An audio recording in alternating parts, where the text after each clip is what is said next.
Bonjour, je suis heureuse de vous retrouver sur ma chaîne Astro Holistique. Je vous retrouve cette fois-ci pour vous parler effectivement de la nouvelle lune du 24 janvier en Verseau, 24 janvier à 22h44, heure de Paris. Alors si je vous parle d'ores et déjà de cette nouvelle lune, c'est parce qu'en fait elle est très caractéristique, comme l'est aussi cette pleine lune du 10 janvier, des énergies en présence qui sont déjà très forte et qui signe l'année 2020 dès le début de l'année. Donc c'est pour ça que cette complémentarité est importante, et il me semble aussi important de l'évoquer d'emblée pour que vous puissiez, avec ces deux étapes, à la fois pleine lune du 10 janvier et cette nouvelle lune qui s'engage en Verseau à compter du 24 janvier, avoir une vision déjà importante de ce qui va se jouer pour chacun d'entre nous, donc pour vous, dans des secteurs de vie certainement différents les uns des autres, mais qui peuvent avoir un impact sur bien d'autres domaines, puisque s'il s'agit du domaine personnel, professionnel, peut y avoir des incidences sur votre lieu de vie. Si c'est dans la vie de couple, il peut y avoir aussi des incidences sur le lieu de vie. Donc vous avez dans chaque domaine de votre existence des événements qui peuvent se produire, parfois inattendus, et qui vont avoir un impact à plus ou moins long terme, d'ailleurs, et certainement à long terme, puisqu'effectivement, n'oublions pas que Saturne est en Capricorne et joue éminemment son rôle aujourd'hui en conjonction avec Pluton dans une transformation de nos vies personnelles, dans une table rase du passé, un détachement de fonctionnements qui aujourd'hui sont obsolètes, qui ont besoin effectivement d'être balayés pour nous conduire vers un renouveau important dans nos vies. Donc, cette carte du ciel de la nouvelle lune qui se produira donc à 4 degrés 22 minutes du Verseau. Mercure sera aussi en Verseau. Nous avons toujours l'amas planétaire et pour un bon moment de Jupiter qui restera un an, Pluton et Saturne qui sont conjoints, donc très important pour signifier ce que j'évoquais sur la nécessité de faire table rase de fonctionnement du passé, tout en sachant que nous repartons pour un nouveau cycle. Donc un cycle qui se termine et un cycle qui s'ouvre, qui repart. Donc ce qui va se jouer aujourd'hui pour chacun d'entre nous va être une porte ouverte vers effectivement un cycle de vie qui va être un cycle d'évolution personnelle très important. Donc on peut aussi voir ici que Mars est en Sagittaire, donc planète de feu dans un signe de feu, au carré de Vénus-Neptune, donc très important, sachant que Vénus est la planète maîtresse, notamment, du Taureau. Donc là aussi, vous voyez, comme on le voit à chaque fois, que les éléments convergent pour nous donner des indications sur ce qui peut se jouer en termes énergétiques avec des incidences sur des événements dans nos vies et autour de nous.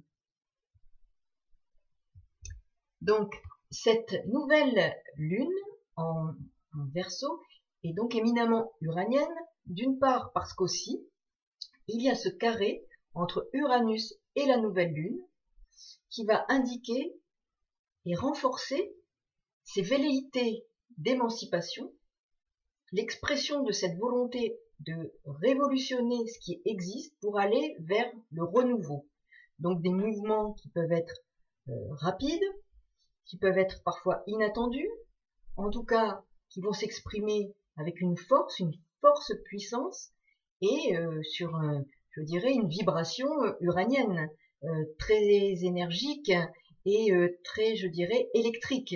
Donc il faudra être vigilant aux réactions que l'on pourra avoir, auxquelles on pourrait être confronté, qui vont se dérouler autour de nous.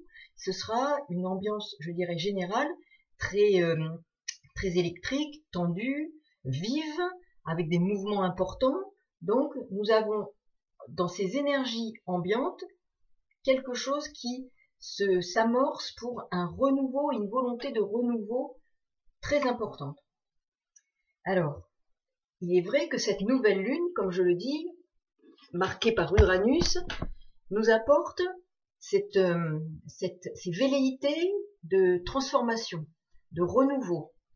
Et elles sont en même temps, parce qu'effectivement, l'autre planète maîtresse du Verseau, Saturne, s'inscrit aussi dans les mouvements qui sont en cours en Capricorne, avec cet amas en Capricorne qui signifie que le passé doit être balayé, ou en tout cas qui n'est plus aujourd'hui fondé sur des valeurs qui sont les valeurs pour notre devenir, notre humanité de demain, nos vies personnelles. Ces valeurs sont obsolètes et ça se crie haut et fort pour aller vers une nouvelle société, un nouveau monde, une nouvelle civilisation. En attendant, il faut effectivement, je dirais, que le temps inscrive dans nos vies ces mouvements de transformation. Alors il y a ces velléités de transformation rapide et en même temps, il faut que le temps, il faut donner le temps au temps pour que les choses puissent s'intégrer dans nos vies et puissent permettre notre véritable renouveau personnel et je dirais mondial. Donc ce temps est en train de travailler à la fois pour nous, mais nous avons le sentiment que les choses sont limitées, nous contraignent. Il y a aussi les croyances que nous avons qui nous limitent. Donc c'est aussi la demande qui nous est faite par les énergies cosmiques de transformer ces croyances limitatives qui nous ont conduit aujourd'hui à ce que nous sommes. Bien entendu, elles ont été utiles certainement à un moment donné, mais aujourd'hui elles sont obsolètes. Donc nous avons la nécessité de faire ce travail de nettoyage pour aller vers le renouveau. Et cette nouvelle lune est vraiment fondée sur ces énergies de renouveau. Donc Uranus, qui par ailleurs est en Taureau, déclenche effectivement aussi ce besoin irrésistible de liberté. Il veut faire éclater les contraintes qui aujourd'hui nous semblent insupportables. Donc on voit bien que nous sommes dans cette volonté, cette puissance qui vient de très loin et qui nous pousse à agir, à révolutionner ce que nous sommes, ce sur quoi nous avons fondé peut-être nos existences, nos vies, nos valeurs, pour aller vers d'autres valeurs. Et c'est bien Uranus en Taureau. Taureau, les valeurs au sens large, mais les valeurs aussi de l'argent, les valeurs matérielles. Donc nous pouvons aussi nous dire que ces valeurs doivent être transformées, celles qui fondent notre vie sur Terre, Gaïa, pour aller vers quelque chose de nouveau, des vibrations bien plus élevées. C'est aussi, je le rappelle, hein, la symbolique du Verseau, ce sont des vibrations. Et puis nous avons là aussi Neptune qui nous porte à élever notre conscience. Donc, vous voyez, ces différents mouvements sont conjointement agencés pour nous pousser vers quelque chose d'un renouveau, mais dans nos vies personnelles de la même façon. Et ça se fait, je dirais, de façon à la fois sourde et bruyante. C'est-à-dire qu'on le sent au tréfonds de chacun d'entre nous. Je rencontre beaucoup de personnes qui sentent cette puissance monter progressivement en eux, cette volonté de transformation, cette envie de changer de vie, de mode de vie, et en même temps des choses qui sont encore freinées, des peurs qui sont là, des inquiétudes. Donc tout ça, c'est actuellement en action, et effectivement, cette nouvelle lune va aussi dans ce sens.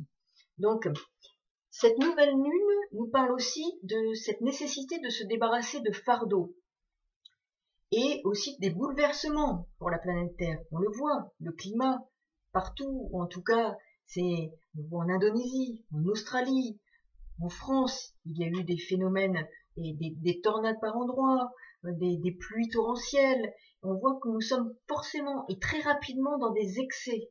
Donc, nous sommes là aussi dans une marque très uranienne qui va très fort, très vite, très haut. Et puis, cela signifie aussi, dans ce signe du Taureau, que nos valeurs autour de l'argent doivent être révisées. Et on le voit de la même façon avec cet amas en Capricorne, les valeurs du pouvoir de l'argent, du pouvoir des banques, du pouvoir politique. Et toutes ces questions s'incarnent dans nos sociétés. Ces énergies s'incarnent dans nos sociétés de cette façon-là. Donc, le pouvoir de l'argent, le pouvoir politique, le pouvoir des banques, le pouvoir de l'argent que l'argent a sur nous, et l'on voit effectivement encore alors, des gens continuer à s'accrocher à ces valeurs, à continuer à acheter, à continuer à consommer, à continuer à vouloir acquérir, parce qu'il y a une forme de sécurité derrière cette volonté, ce besoin de sécurité. Nous sommes quand même dans cet axe Capricorne-Cancer, et toujours encore, et pour quelques mois. Donc effectivement, ça reste des questions de sécurité, parce que l'argent est aussi vecteur de sécurité. Mais en même temps, on voit d'autres personnes tourner le dos à tous ces modes de vie, de consommation, pour aller vers autre chose, vers un renouveau, vers quelque chose de complètement différent, faire table rase de ces valeurs et vouloir s'émanciper de ces anciens fonctionnements, se détacher de ces anciens fonctionnements. Et c'est là aussi que ce nœud sud en Capricorne, avec effectivement non loin Jupiter encore, qui nous enjoint à devenir d'autres personnes. C'est particulier ce que je peux vous dire, mais on nous demande de nous transformer. Toutes ces énergies sont des énergies de renouveau, de transformation. Et cette nouvelle lune, je le répète, est très significative de ces mouvements notamment sociaux, qui expriment cette volonté que l'on prenne davantage en compte leurs besoins, mais toujours autour encore de l'argent. Donc effectivement, il y a encore cette attache au passé, parce que l'argent, effectivement, on en a besoin, mais quelle valeur réelle on va lui donner dans notre existence? Quelle valeur réelle on va lui accorder pour vivre nos vies d'êtres humains sur cette terre, tout en respectant effectivement nos besoins fondamentaux. Je vous rappelle que la Lune évoque justement ces besoins fondamentaux. Donc, cette nouvelle Lune va à nouveau mettre en exergue la nécessité de cette mutation en cours. Il y aura certainement des combats, des troubles, il y aura des sources d'angoisse, mais la volonté sera toujours et encore de faire table rase d'anciens fonctionnements. C'est donc bien aussi parce qu'intérieurement, nos valeurs fondamentales personnelles sont en train d'évoluer, que ces mouvements s'expriment à l'extérieur, parce qu'ils sont le reflet des énergies qui nous travaillent à l'intérieur. Nous devons alors bien sûr prendre conscience, donc Neptune en Poisson, est là pour nous faire toucher du doigt cette nécessité de prendre conscience, avec notamment aussi son trident. C'est un signe, je dirais, c'est un signe d'eau, mais en même temps, il nous pousse à regarder vers le ciel. C'est une évolution par rapport à notre inconscient, les valeurs inconscientes qui sont sous-jacentes à nos comportements, pour aller vers quelque chose d'une prise de conscience, d'aller vers la lumière davantage, et pour nourrir nos comportements d'autre chose, sur un autre plan vibratoire, augmenter nos vibrations pour vivre sur un autre mode vibratoire. Nous avons là la référence aux vibrations uraniennes, mais aussi effectivement à cette prise de conscience plus élevée via Neptune. Certains vont encore donc courir après les biens, les possessions, et s'accrocher toujours plus à la sécurité via l'argent et les acquisitions en tout genre. J'achète un bien immobilier, j'achète encore une maison, j'achète un appartement, j'ai besoin d'acquérir encore parce que la sécurité encore est notre moteur, ce besoin de sécurité. Et c'est un besoin fondamental de l'être humain. Mais il nous est rappelé aujourd'hui par les énergies cosmiques en présence que nous devons faire appel à d'autres choses pour nous sécuriser. Et cette sécurité doit passer par une plus grande conscience spirituelle. C'est aussi une des, je dirais, des façons de concevoir le Capricorne, parce que le Capricorne c'est la matière, mais c'est aussi l'élévation spirituelle qui, à partir d'une base matérielle, nous pousse à aller vers les sommets. Donc, toutes ces notions de matérialité, de pouvoir de l'argent sont en pleine mutation pour aller vers une transformation de nos vies personnelles et de notre vie terrestre. Donc, Comme je le disais, Capricorne, selon le plan de vibration sur lequel nous vivons ces énergies, nous enjoint, nous pousse vers les hauteurs. Neptune est aussi là, conjoint effectivement là à Vénus, pour nous demander de transformer notre conception des valeurs importantes pour nos besoins au niveau humain. Les besoins, je rappelle, la Lune. Donc les besoins de la Lune, exprimés par la Lune en Verseau, sont des besoins d'émancipation, de détachement vis-à-vis de ce qui existe aujourd'hui et qui nous freine dans notre évolution et dans notre prise de conscience. Mais c'est une étape pour un mieux. Bien sûr que ça peut être douloureux pour de nombreuses personnes, mais c'est un passage nécessaire pour aller vers autre chose. Je rappelle que le nœud sud en Capricorne nous pousse à aller vers des valeurs plus conformes aux besoins de notre humanité, de notre monde intérieur, de notre vie spirituelle. Cela nous demande de nous délester de nos lourdeurs matérialistes, de nos croyances limitatives, tout ce qui n'apporte plus rien à notre existence, tout ce qui est révolu, inutile à notre cheminement, à notre évolution. Cela peut se passer dans n'importe quel secteur de notre vie. Donc, si vous regardez effectivement où va se dérouler cette nouvelle lune, dans quelle maison, vous aurez des indicateurs. Bien entendu, après, il faut voir avec le thème, parce qu'en fonction des planètes, de vos planètes natales, il va y avoir des aspects qui vont se former et qui vont donner des informations supplémentaires sur les énergies en présence pendant cette nouvelle lune pour vous. Donc ça demande de rentrer dans un détail. Donc si vous le souhaitez, je vous mettrai mon adresse donc email sous la vidéo et vous pourrez effectivement me solliciter pour avoir des renseignements via un thème, via une révolution solaire, des prévisions.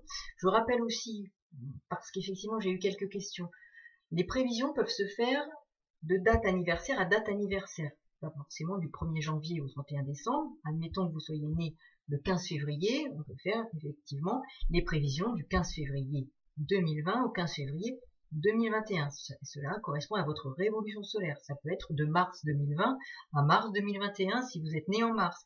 Ça correspond effectivement à la révolution solaire, à votre date de naissance, jusqu'à votre date de naissance de l'année d'après. Et vous avez un an de prévision pour votre année personnelle. Donc pour revenir là-dessus, je vous donnerai effectivement sous la vidéo mes coordonnées afin que vous puissiez, si vous le souhaitez, me contacter pour avoir peut-être la réponse à une question, faire votre thème natal ou des prévisions. Voilà. Donc pour revenir à ça, effectivement, cette nouvelle lune marque une lunaison qui peut être agitée. Les mouvements sociaux pourraient perdurer et monter en puissance. Je parle de la France, mais il en existe dans bien d'autres pays. Vous avez pu voir l'expression des besoins sociaux au Liban, en Amérique du Sud, dans différents pays d'Amérique du Sud. Donc, vous voyez, il y a des mouvements dans le monde qui expriment les mêmes velléités je dirais, d'expression, de révolution par rapport à ce qui existe en termes de posture politique, par rapport à l'argent, par rapport au pouvoir politique. Tous ces mouvements expriment les mêmes velléités. Donc c'est ce qui est important, c'est qu'on voit que ça touche effectivement de nombreux pays. Par ailleurs, cette nouvelle lune uranienne a aussi la particularité d'avoir Mercure en Verseau. La révolte et les volontés d'émancipation et de liberté vont être aussi confirmées par cette place de Mercure en Verseau. Ce qui est intéressant également à observer est la place de Vénus conjointe à Neptune en Poisson. Ce que je vous disais, Vénus étant la planète maîtresse du Taureau, Vénus et Neptune seront au carré de Mars en Sagittaire, qui est planète de feu en signe de feu et qui défend des idéaux. Toutefois, les illusions du collectif, avec Neptune, pourraient être mises à rude épreuve. Donc là, il faut effectivement faire attention parce que face à une rigidification de certaines postures, propres effectivement à cet amas en Capricorne. On parle là, pour le coup, de ce qui se passe en France, par exemple, et des postures gouvernementales qui pourraient se rigidifier, ne pas vouloir bouger, être fixe. Donc Vénus carré à Mars sera bousculée. Les tensions, de l'agressivité dans les relations et dans les rapports humains seront certainement importants. Les inquiétudes liées à l'argent aussi. la capacité de pourvoir à nos besoins.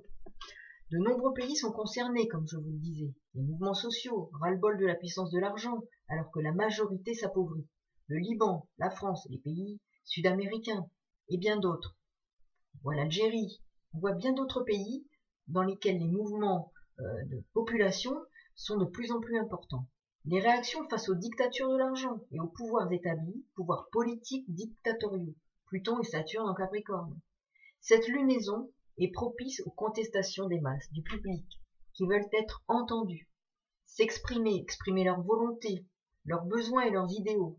Cette lunaison marque aussi en Verseau la dimension solidaire des mouvements et des revendications. Ça, je crois que c'est un point qu'il faut vraiment noter pour aussi les mois à venir. Parce que ce qui va être important, c'est de voir qu'effectivement, et on le voit déjà, hein, la solidarité entre les personnes peut être puissante et un puissant moteur pour lutter contre la rigidification et les postures campées de certaines personnes, notamment dans le cadre de pouvoir et de gouvernement. Le carré Soleil-Uranus sera exact le 23 janvier et le carré Mercure-Uranus sera exact le 18 janvier. Mercure en Verseau amène des tensions dans les échanges. Globalement, les collaborations seront souvent très tendues, voire difficiles pendant ces temps-là. Donc, attention aussi au niveau personnel. Dans le cadre du travail, dans le cadre de vos relations personnelles, familiales, amicales. Lunaison, donc, qui peut être difficile pour les premiers décans du Verseau, du Taureau, du Lion et du Scorpion. En revanche, les premiers décans des Gémeaux, du signe de la Balance, du Sagittaire et du Bélier seront plutôt favorisés. Mais on pourrait rentrer plus dans le détail si on regarde le thème de chacun pour cette période de lunaison. Ça peut être aussi un thème de lunaison, par exemple, hein, si vous le souhaitez, vous pouvez me solliciter pour un thème de lunaison. Voilà, donc écoutez, merci de votre écoute, c'est avec plaisir que je vous retrouve à chaque fois, et à très bientôt pour une prochaine vidéo. Au revoir.